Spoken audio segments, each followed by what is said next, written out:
And let's see if he scent marks here and actually scrapes his feet like he did just now.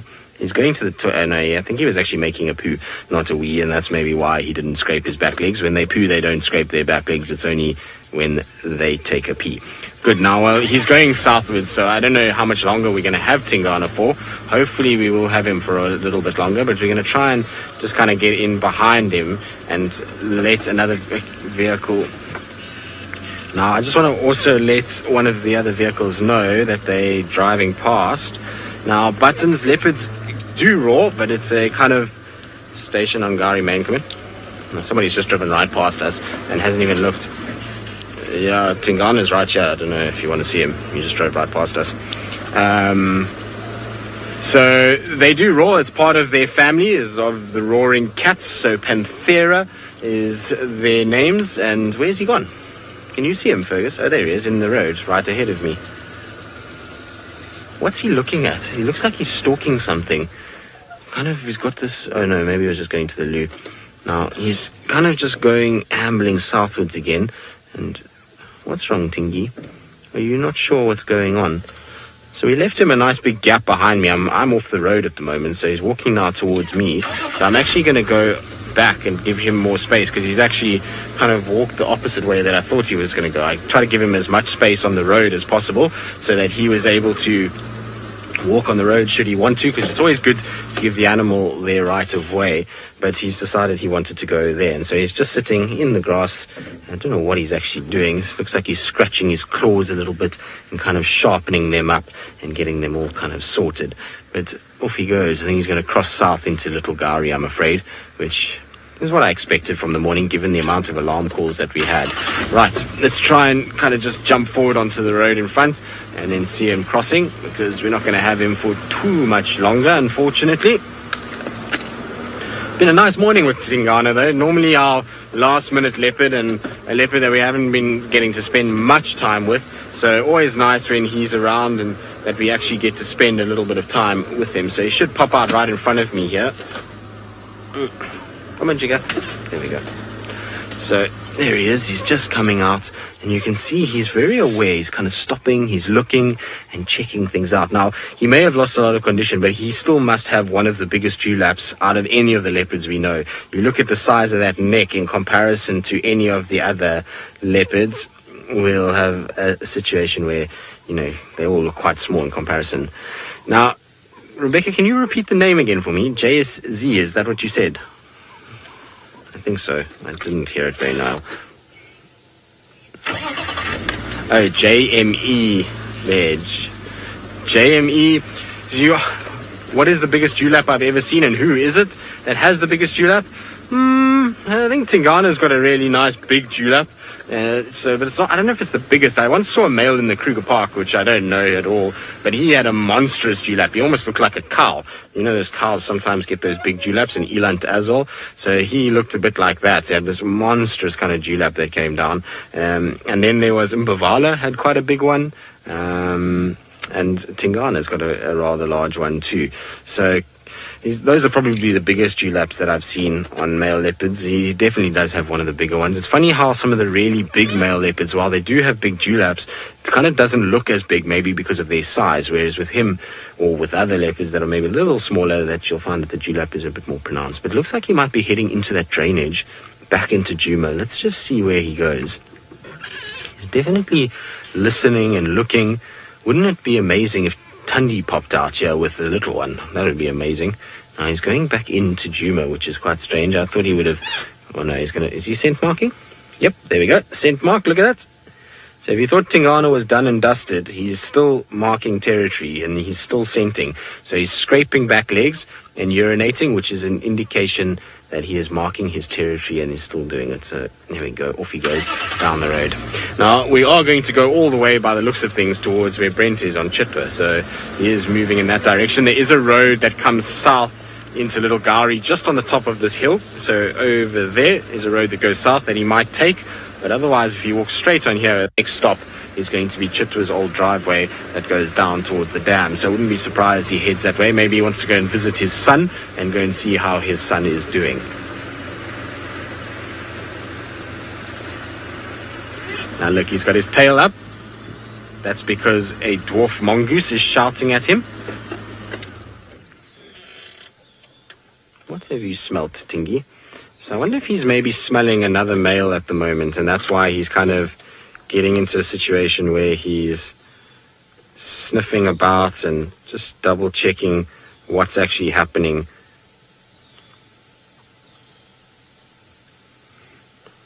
Nope, onward he goes. He's decided he's smelt there. He didn't phlegm and grimace, so I'm not sure if that's maybe why he's kind of not too perturbed, is that it's something that he's smelt before or he's picked up. I wonder if they smell their own urine and then go, oh wait, that's me, and then carry on. What do you think, Ferg? Do you ever look in the mirror and go, oh wait, that's me? Less and less these days. Less and less these days. You don't recognize yourself. Fergus is getting older. He says he's not recognizing himself when he looks in the mirror. You're more and more handsome, you say? Yes, Fergus, well, I'm sure many would agree. Don't recognize how handsome you are in your old age. I'm sorry to hear that, Fergus. It's one of those things, but unfortunately there has to be some handsome devils in this world, and well, you've been given that responsibility, so you'll have to wear your crown with pride. Anyway.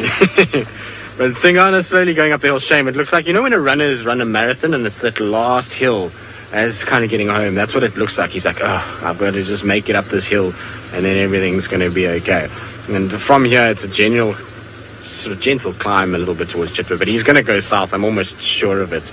There we go, you can see he's turning already, kind of heading in a southerly direction into Little Gowrie. It's a route that he's walked countless times when he gets into this situation where he just goes up and then onto the sort of ridge and then southwards, and then from here he's going to go, there's a road that cuts through in a diagonal straight like this called 47 Road, and there's a little open area called 47 Open, and then that's where he will go from there towards Chitwa and out and probably towards the dam, so wouldn't be surprised he heads that way.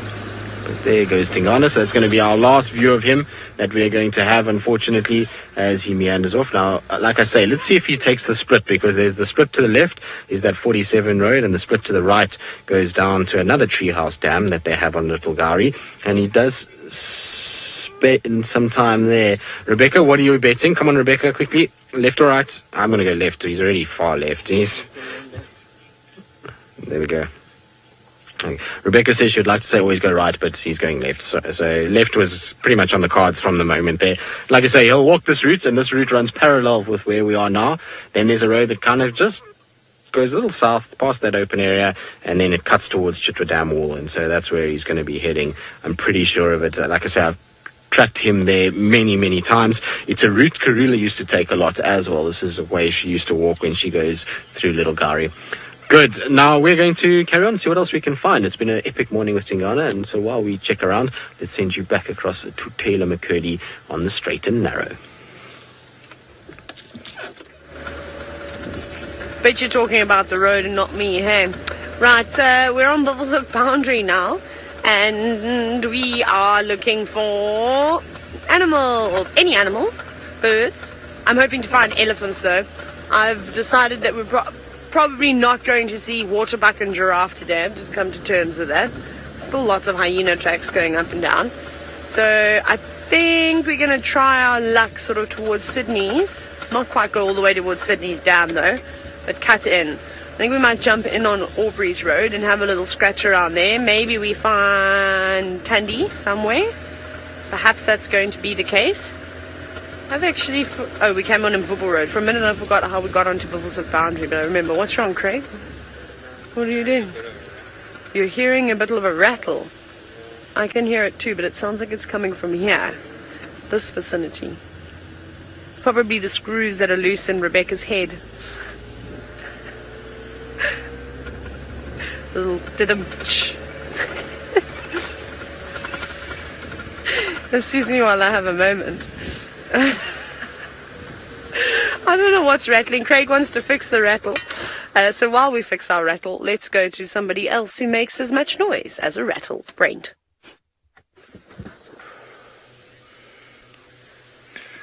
Taylor, you are still the noisiest as much as you try to say everyone else is noisier than you.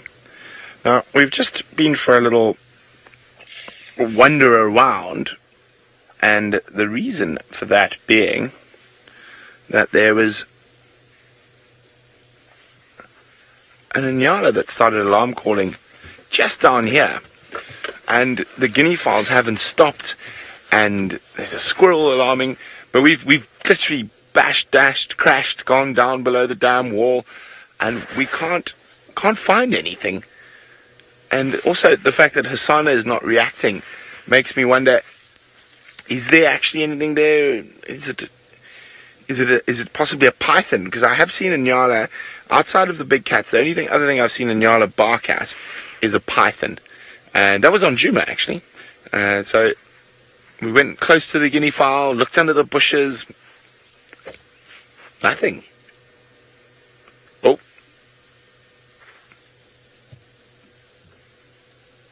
No, they're talking about Hosana. I think someone else is coming to join us again.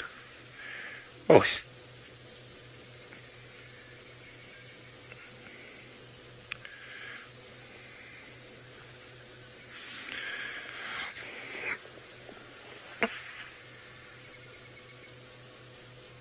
Now, occasionally, JME, in very unusual circumstances, leopards might mate as siblings. Normally, it's father-daughter, less so mother-son. Father-daughter is the most common sort of inbreeding that happens between leopards. But there is a possibility in extreme circumstances that a brother-sister might mate, but it is very, very unusual in the wild. But it is possible.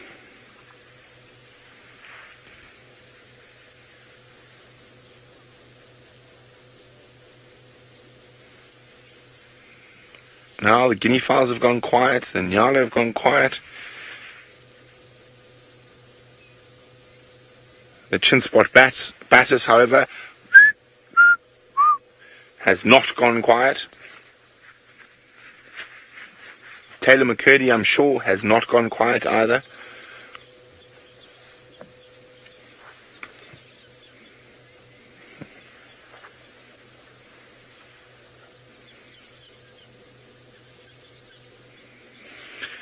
Now, each individual leopard has its own unique spots, Lynn, and there might be a leopard that's got symmetrical spots, but most of the spots on the face are not symmetrical. As you can see, they're not perfectly round or dotted. Some of them have amoeba shapes to them. So no, they're not symmetrical at all.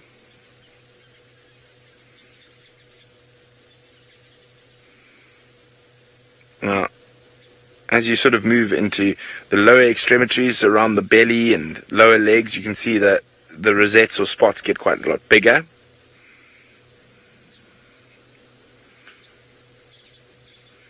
Now, Steve, if we had to shave Hosana, yes, you would find slight colour rosettes or spots like the fur. Obviously, there's but not nearly as visible as of course they are on the fur. But yes, there would be possible. There would be. That squirrel's alarming again. Everything's alarming, and I can't find anything. And I've driven. A guinea fowl started again. Maybe they heard Taylor all the way from Buffalo's Hook boundary, and they want to be part of the conversation.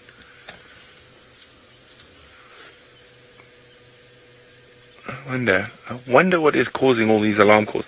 Hosana is taking absolutely no notice, so he's not too worried. Maybe you should be. Otherwise you get yourself into trouble, young man. And Vim and I were actually discussing if it was another leopard, who could it be? Wondering if Tandi might have run all the way south after her altercation, Shidulu, and who else? I mean, Tumba, it could be Tumba. There's 3 unknown males wandering about. It could easily be one of them. One wasn't seen too far from here in Little Gowrie. So, and he was quite skittish, so maybe it's him. He's ducking and diving from us. But then again, every time I look at Hosana and the fact that he's almost got not a single care in the world, makes me wonder, is it not something else? Or have they spotted a log that looks like a leopard and they just decided to shout their heads off?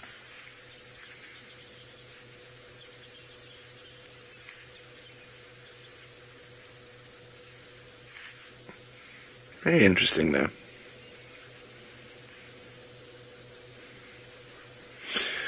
Well, a leopard in hand is better than an alarm call in the bush. And I was really hoping our little mister was going to be a little bit more active this morning. We've still got time. We still have got time.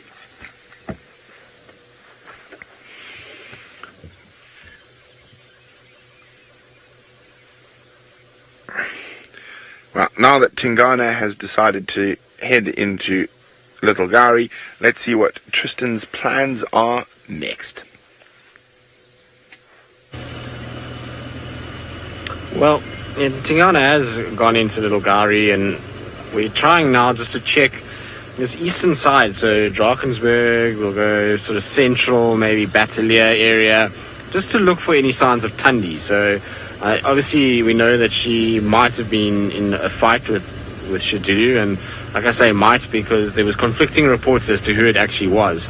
But we'll try and see if we can find her, just to see how she's doing, see if maybe she's still on our area. The last tracks we had of her yesterday was going towards Gari Cutline. Now from there, she generally will head towards sort of either Buffelshoek Dam, or she comes a little bit more south towards central side. So that's why I'm driving here at the moment. I'm just trying to see if there's any sign of our sort of new queen on Djuma and see what she's up to and whether or not she's okay.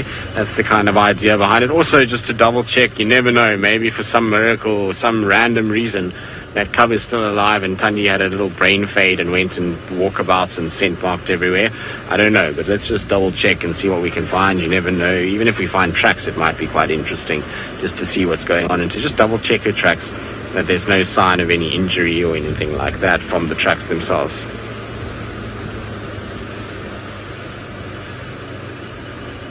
Now, sorry Rebecca, I didn't hear what the question was at all.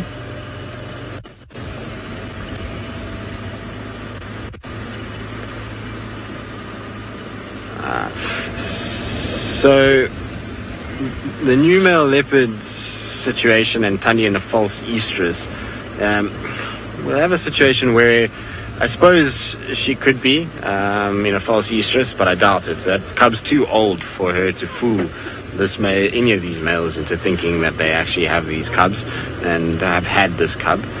So I don't think so. I mean, it's possible, but I doubt. I don't know. Just something didn't sit right with that sighting. It just didn't feel like she was kind of what she'd been doing over the last 6 months. Had her behavior been that for various points during this cub growing up, and remember that Hukamuri's not exactly been a newcomer now. We're going on to 3 months of him being around here.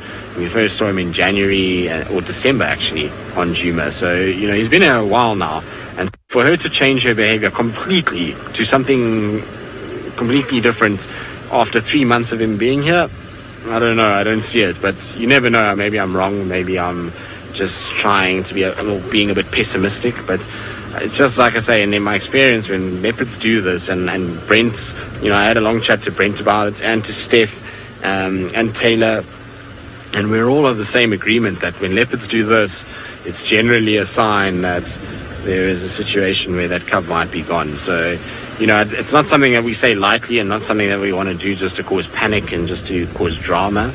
It's just a situation where that's kind of, in all of our experience, generally when leopards do this, it's because they no longer have their cubs. We'll see. Well, I mean, let's see how we go. We might be wrong, and I hope that we're wrong, but we'll see how it kind of works out. Anyway, let's send you back across to Brent. It sounds like Hosana has decided to stop peeking over a dam wall and has started to move around.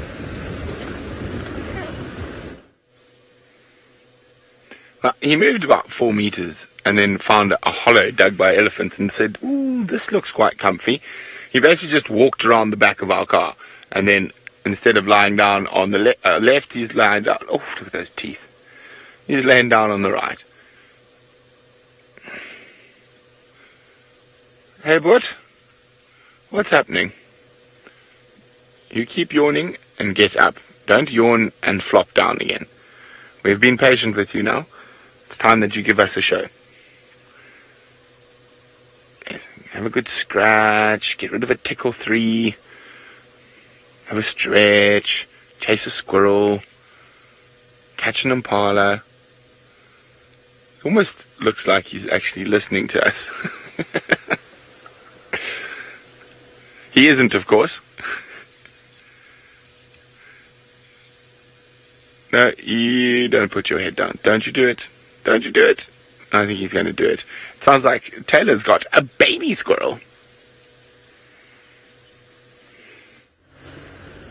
It wasn't a baby, it was a big one, but it's gone now. We really are not having luck today. I'm hoping this afternoon it will improve. I'm going to have to go to Brent and Tristan today and rub the tops of their heads, mess their hair up, and hopefully I'll get some of that luck. But that's how it just goes. You know, in the bush, some days you have great days, and others, well, not so much. But it has been nice to just sort of drive around, enjoy the smell of petrichor, which is always nice. We're going to not smell that for quite some time over the next few months. Yeah, let's go down this road. Aubrey's Road, and we'll see. Doesn't look like anybody's driven here in ages. Either that or Rexon had come through here yesterday and dragged the roads, which is quite nice because we'll be able to see if anything was walking on here now. We'll give that a bash. Lots of squirrel tracks, lots of Franklin tracks going up and down the road, and turtle dove tracks. Carol, this is a question I've been asking myself all day long. I don't know where the elephants have gone. I think that they're following in suit to the zebra and heading north for all that nice green grass. We keep seeing their tracks. I had some nice tracks yesterday afternoon, but they went north into Buffelshoek, and then this morning had quite a big herd as well, did the same thing. Went north into Buffelshoek. So I'm hoping that by checking these areas, that's why I've actually moved to the sort of northern corner of the property, that we are going to find maybe a bull that's tailing one of those big breeding herds. But sadly, no luck just yet. But that's actually what would really make my day today. Is, why? Why must you do that? That was, I don't know if it's still in my mouth or not. Ew, that was disgusting. That's not funny, Rebecca. Stop laughing at me. Literally a grasshopper like hopped and then obviously flew a little bit and hit me on the lips. It gave me a big kiss. I'm not sure if it was in my mouth, but I did spit something out. I just didn't even want to know what it was. The joys of field guiding. My favorite. Insects in your eyes, insects in your nose, insects in your mouth. Yum. I should probably just learn to eat them, and then when they do, really snap at them and chew them. I'm not going to do that, though. It'll be quite gross. Imagine if I did. It'd be so savage. Especially if I was doing that on Game Drive. So anyways, I shall not be taking up a diet of insects. Thank you very much. It's okay. Oh, I am starting to get hungry, though. I wonder what's for breakfast. Craig, what do you think we're getting today? Craig says we can only hope for Eggs Benedict. I concur. That would be wonderful. I would like some asparagus this morning. I would like lots of asparagus with hollandaise sauce. Rebecca's now said that's only for Sundays. We didn't even have that on Sunday. We haven't had our Eggs Benedict just yet. What else could we have? Could we have fruit breakfast? When? Yesterday. Was it yesterday that we had fruit? 2 days ago. We had a fruit breakfast. A fruit fist. I don't know what we'll be getting. We'll have to see. I might actually, let me just tell you what I might do. I think I may have a piece of toast with cream cheese and pepper juice. I think that's what I'm actually going to have for breakfast. That sounds nice. Right, I've just been called boring, so enough of me. Hosana's much more entertaining. He's on the move finally. Let's go see if he's going to chase that squirrel. Well, Taylor, one thing I would never call you is boring, but yes, Hosana is far more entertaining. Okay, so he's decided to start moving. We're just trying to get ourselves out of this little thicket we're in.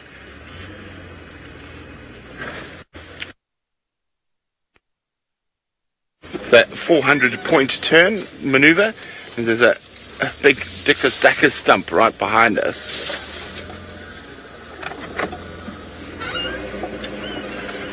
So we're getting there. So often we get ourselves at some pretty tight little situations. Okay, I think we should be able to squeeze past now. Nearly. There we go. Let's see what he's up to next. Not quite on the move yet. He stopped for a little sit down and scratcheroo. Now, he's heading to the area where those Inyala were alarm calling earlier. So there is potential prey around. There's always a lot of animals around Chitwa Dam. And he is hungry.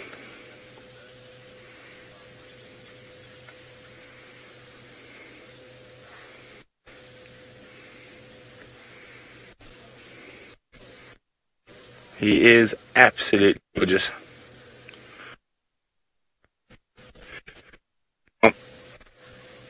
Fat cats look happy and are happy, but skinny cats are definitely, in my opinion, I don't know, there's something sort of incredibly elegant and sleek and predatory about a skinny cat.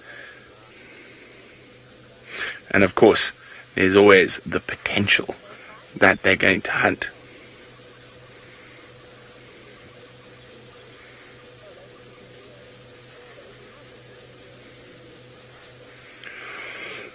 Excuse me.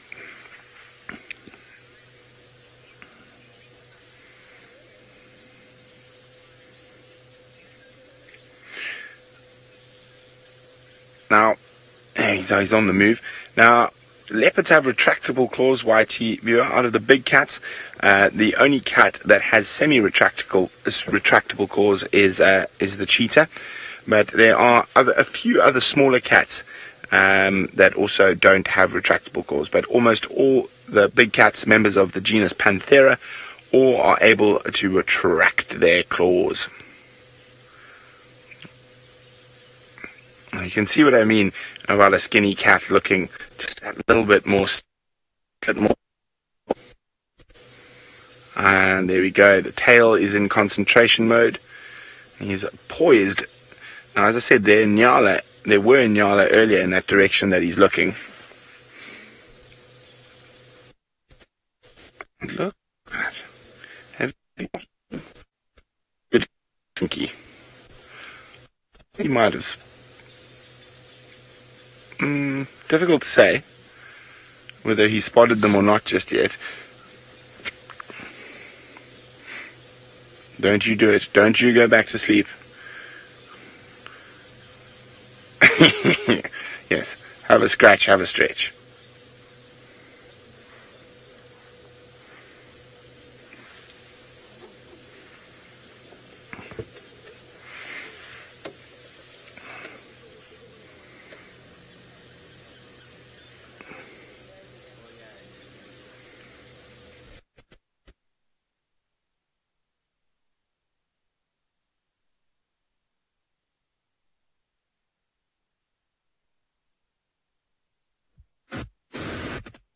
Unfortunately, it's remnants. I'm not sure who, but somebody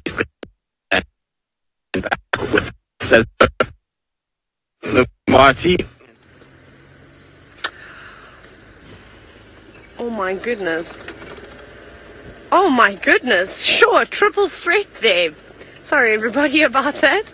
Becca was just filling me in on that bit that she had to crash cut from Brent to Tristan to me. Right. You're stuck with me again. So Craig and I were actually just discussing, we saw some white-crested helmet shrikes that were bouncing from tree to tree, and he was asking if there are residents all year round, and they are indeed. There's a reason why some of the birds, even like the sunbirds, they just seem to disappear, don't you think? And we only see them at certain times. It's all got to do with food and where it is. If food disappears in one area and say slightly more north, it seems to be a little bit better. That's where the birds are going to go. And there is a, please don't fly, a crested bar, but actually there's two, Craig. The one on the left is even better. Oh, they're flying together, and they're both, one is calling now, the one on the right. You can see they're right next to each other. So if you go a little bit to the right, you can keep, let's say, there we go, now they're both in frame. So a pair of crested barbets, that one over there that's now fluffing and preening itself, is also calling. Come on, sing for us, please. Another bird that's here all the time, a resident, whoop, going over the top of our heads. Very cool. So it just depends where there's food.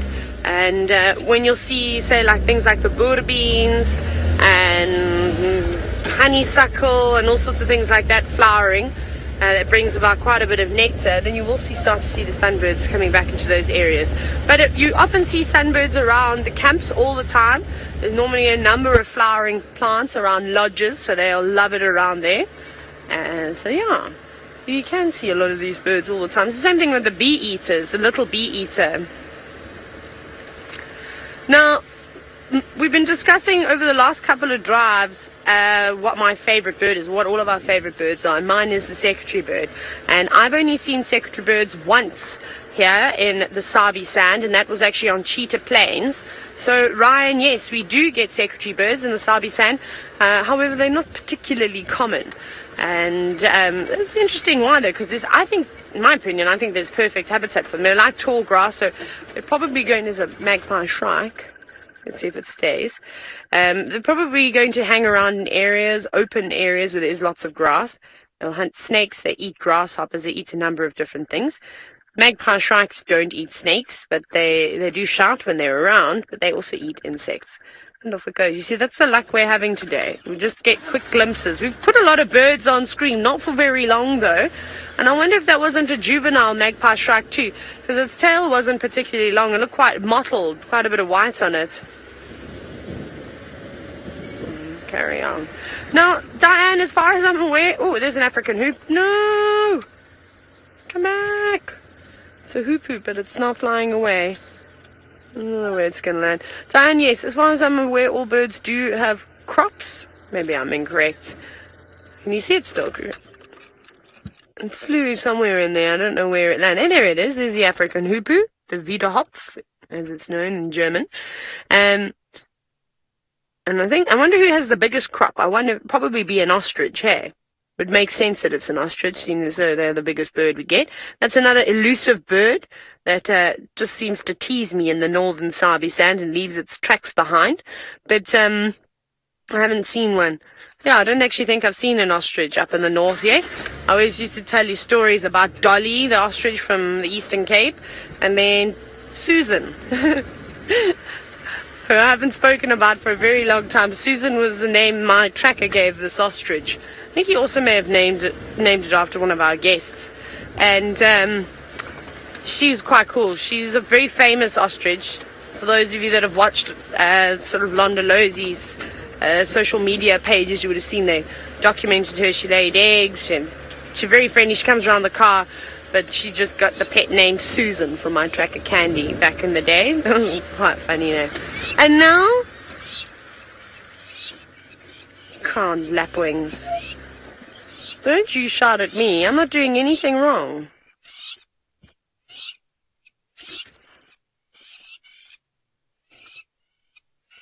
Listen to them.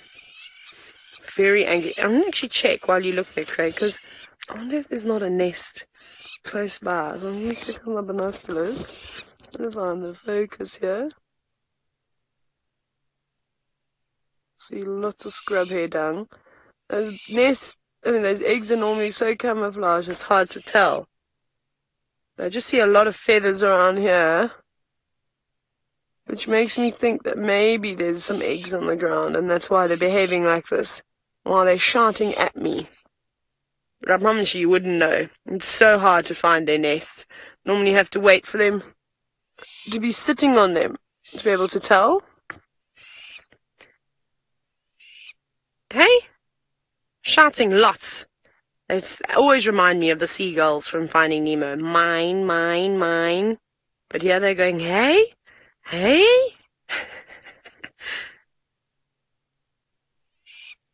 Can you hear that, hey, Craig? Hey?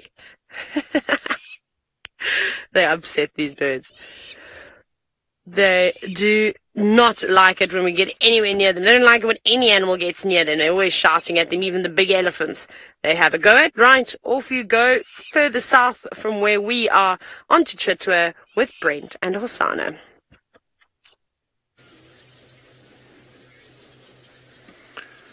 Well, he's still sort of fiddling about. He did spot some impala, but they're out in the open, and he is slowly making his way towards the edge of the thickets. But unfortunately for Hosana, I think it's going to be a tough ask to get those impala if they're out in the open like that.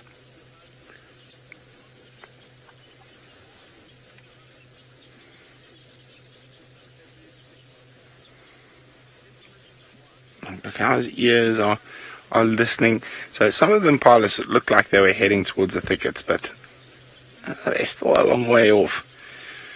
And leopards are incredibly patient when it comes to hunting, so he might just sit and watch them for the majority of the day and wait for them to move to an area where it might be a bit easier for him to possibly pounce. You see, he's sitting down now. He's got a nice bit of cover. He's looking out towards the impala. There's some water back there as well. So there's plenty of potential.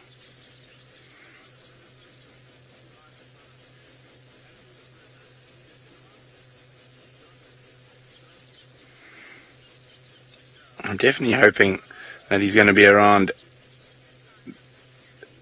this afternoon as well. Now, Hosana's just over 2 years old. He was born in early Feb. So, fortunately, no, he's not old enough to mate. If he tried to, the females would probably just give him a good smack around the ears. The earliest I've seen a male leopard mating is probably just under 5. And that's in extreme circumstances. And there has to be sort of a huge upheaval and a vacuum created by a lack of dominant males for a leopard to mate.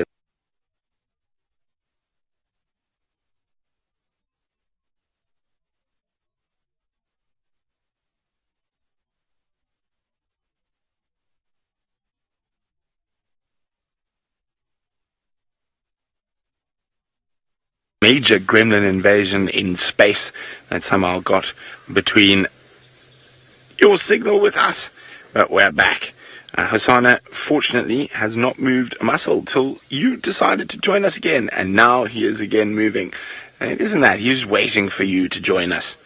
Now, remember, this is 100% live, coming to you from one of the most iconic African wildlife destinations, the Sabi Sands Game Reserve, part of the Greater Kruger National Park. And if you have any questions, hashtag Safari Live on Twitter, or just pop a question on your feed and whichever medium you might be watching. So you can see he's sneaking up to the edge of the open areas where there's impala and waterbuck. And so I don't think he's going to have much success unless one of those antelope inadvertently comes towards him. But let's move with him. We're going to move parallel to him as not to disturb. And what I think he's going to do is he's going to move to the edge of these trees. And then he's going to... Ooh, that was a big stump. Oh dear. And then I think he's going to lie down and wait for them to possibly come towards him. In the meantime, let's go across to impala, who are not being stalked by a leopard that we know of. Well, we don't know that, Brent. Maybe there is one. Perhaps I've just been driving past a leopard all morning long. Wouldn't surprise me, but no, I don't think these impala are being stalked at the moment. Nice big herd of them. Only seeing half their bodies though, because the grass is still quite tall. We're on the wide open plains behind camp. And Craig and I also commenting this morning how there just seemed to be a lack of antelope. I don't know where they've all gone. Can't believe I couldn't find a waterbuck. I really thought that was going to be an easy find. But the only antelope we seem to have seen was one duiker very early this morning, which ran across the road, and then this beautiful big herd of impala, which there will be a lot of up on quarantine, as this is a sought-after area. Nice grazing, a bit of shelter, permanent water source close by, good spot, to come out in at night to try and avoid being eaten in the thickets. So I'm excited to see the impala males start rutting and chasing one another around and fighting. Also, we're going to start to see leopards honing in on the impala that are not concentrating very much. And the other sad thing is we're probably going to see a lot of dead impala rams around. Typically, you do see that during rutting season, as when they fight, they can fight to the death too.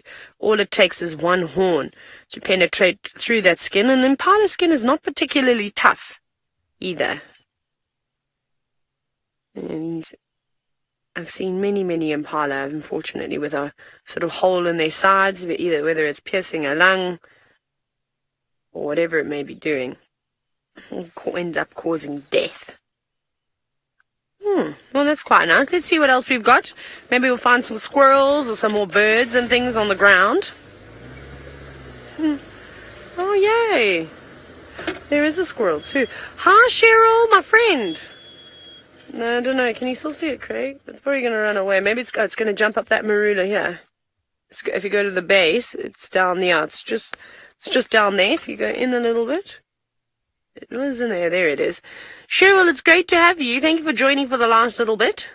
Here's a squirrel for you, just for you. Rummaging around the base of marula trees. Come on. Hoping to find a marula nut. Maybe it's already stashed some away and it's looking for its secret pile. No, it does not want to be seen today, though. Okay. Well, we tried with the squirrels today. Who else have we got? What was that? There was something, a beetle. I'm going to try to find it again. Craig, on the wealth area, like there's a beetle. If you zoom in, and go up a little bit, and you see it. There's the little beetle. You've got it. What are you? You can see it's got yellow and black coloration on it. I don't know whether it is maybe mimicking a beetle that has got some form of a toxin to it. There are quite a few beetle species that do that. It's very pretty, though. It looks like it's a bit dirty and dusty. Sort of clubbed antenna. They're very pretty. That normally is an indication of epistematic coloration. Very cool. It actually looks like its antenna is red. I actually don't know if I've seen a beetle like this. I've probably seen something fairly similar. It's on James's favourite plant, the wealth area. But I don't really know what it is. I don't think it's feeding on it at the moment. Maybe it eats flowers and pollen and leaves. I'm not really sure. Maybe some of you have seen it before. If you have seen it before, #SafariLive. It'll be nice to know. Lovely little creature. I don't know how I managed to see that. Sometimes even I amaze myself. Okay, well, that beetle was trying to hide away. Not very well, though. And it seems as though Hosana is doing the same thing. I think Hosana is being very clever. He's decided to have a little snooze because the impala are still quite far from his little thicket here. There is a very good chance that during the day an impala or a herd of impala will wander up to where he's hiding, making it a little bit easier for him to catch a snack. But it looks like his eyes are closed and he's gone back to sleep, so we can move a little bit closer because he's no longer hunting. When the cats are hunting, we're very, very cautious of interfering, so we always try to keep our distance. and make sure that they have the best chance of success. And also the prey species like the impala have the best chance of escape. We don't want to intervene or interfere or help either side. We're here to observe. And he is always a fun one to observe, aren't you, Mr. Man? You have been particularly lazy this morning, though. So, Wenvium, you have been particularly lazy this morning.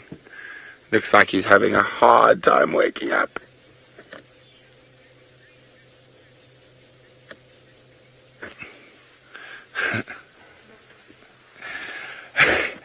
Well, Mrs. Grumpy, he didn't even make 300 meters. He hasn't even made 100 meters. He's walked 80 meters, probably at the most.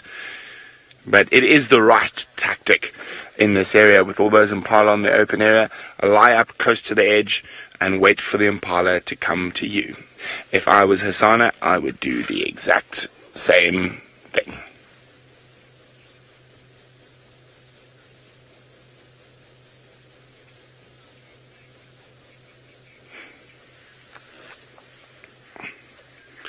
Now, we've got a leopard with impala too far away, but it seems like Tristan and Taylor are up to their ears in impala. Well, I wouldn't say up to our ears, given that we have one lonely male impala at this stage who's now bolting off across quarantine and running towards the DRC. Maybe it heard that it's fruit breakfast this morning, and so it's going to go and try and find some fruit. Apparently that's what we're having for breakfast this morning. I'm not sure if we are, but that's apparently what is for breakfast, and so maybe the impala wants to join us for fruit. Anyway, it's bumbling off onto the other side and kind of running away, so we'll kind of carry on. We're slowly heading home at the moment, and the reason is because I don't know why, but Jigger's being a bit of a pain today, and I don't know why it's struggling with reception, so we just came onto quarantine so that we would be able to at least kind of get some signal up here. I'm sure it will sort itself out though, and we'll all have, everything will be okay. It seems to like Steve, Jigger. Steve doesn't have as many problems as I tend to do on Jigger. I don't know why. Maybe it's just me. Maybe I'm just hard on the vehicles for some reason. Anyway. But it is at least going to be, looks like a beautiful day. The clouds are starting to clear now. The sun's starting to kind of appear. There's blue sky. There you go. Look at that. Nice clear day. Given that it was raining at some point this morning, it's quite nice to have a bit of a blue sky again and to have a situation where the clouds are parting. I always enjoy the fact that we have some sunshine. I'm a summer kid. I like the sun and I like heat, and I don't like the rain and the cold. There's a whole bunch of impalas over there. There's a lot of impalas actually over there. Stop shortly. Hold on, Fergus. I wonder if it's the same herd Taylor had. I don't see Taylor anywhere here. There we go. So this is the kind of quarantine herd, and the quarantine herd is quite a large one, so they kind of spread all across the whole of this open area. You see them at night coming here. Now they're just distributing off to go and feed for the day. Good. Well, we're going to head back home. While we do that, let's send you across to Taylor, who I believe is under a cloudy sky. I know, Tristan, I'm a bit confused. Have you looked to the east today? Is this the nice, beautiful day that you're talking about?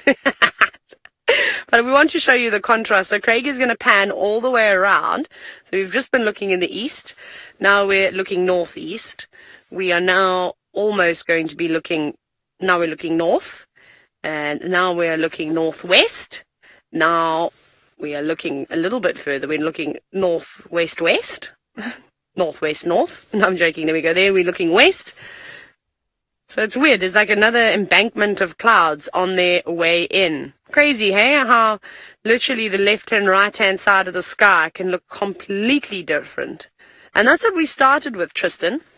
Was it all looked beautiful, and then we got rained on by those very same clouds. Well, not those same clouds, but the cousins of those clouds that have already passed on. For me, I'm like, if it's going to be a little bit of a drizzle, it needs to pour on down, not this little mizzle that all it does is it settles the dust. Because that really doesn't do too much at all. Now, Cheryl, earlier you were asking if that beetle that we saw on the Wealth area was perhaps the beetles that live underground for 7 years. I think you're referring to the cicadas. No, that wasn't a cicada beetle at all. The cicadas are quite pretty out here. The ones I've seen have got sort of greens on them, bits of red. But they don't look like that, however. I don't have a picture of a cicada, unfortunately. I can maybe try share one a little bit later on the social media sites. But it's been an interesting drive, a little bit on the quiet side. But I suppose that is just one of those things. Hopefully our luck will improve this afternoon. And we'll see whether it's going to be a beautiful day or if it's going to be a cloudy day. Anyways, off you go to Brent, who's still with Hosana. And, you'll spend the last couple of minutes with him.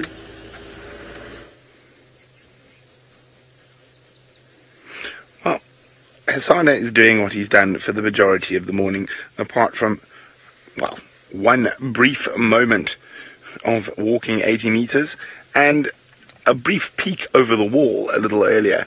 He has pretty much decided today is a snooze day. Now, of course, we've had a good leopard morning so far, so I'm not sure what Taylor's complaining about. Tingana, Hosana, maybe Taylor. Well, I suppose Taylor has had a bit of luck. She had a couple of drives where she had all the cats and I had to drive around talking nonsense for 3 hours. So it is nice to spend some time with a sleepy Hosana. And I'm sure he'll be around this afternoon. Hopefully he doesn't move too far from here. And hopefully the Impala wait to break the edge of the bush till we get here. Okay, now we're going to give you the last view of our little chief as he dozes in a little round-leafed teak thicket, looking absolutely gorgeous. And I'm sure myself and Tristan and Steve can't wait to see what's out and to show you what's out and about this afternoon. So from all of us, bon nuit, adieu, good night, see you later.